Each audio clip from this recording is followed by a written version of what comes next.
माझ्या प्रिय मुलांनो, दररोज योग्य प्रकाराचे आणि प्रमाणात जेवण करा.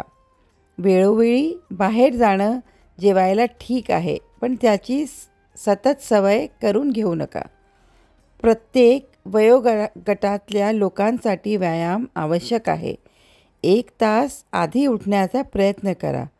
तुमच्या दिवसाची योजना किंवा प्लॅनिंग करा आणि तुमचा वेळेसह जास्तीत जास्त साध्य करा. प्रत्येक लहान गोष्ट आणि कार्य आनंदाने माझ्या चरणामध्ये अर्पण करा आणि मग बघा की त्याची सर्वोत्कृष्ट आवृत्ती ठरेल आणि कशाचेही ओझे तुम्हाला वाटणार नाही. माझ्या सच्चरित्राचं 1 पान रोज वाचा.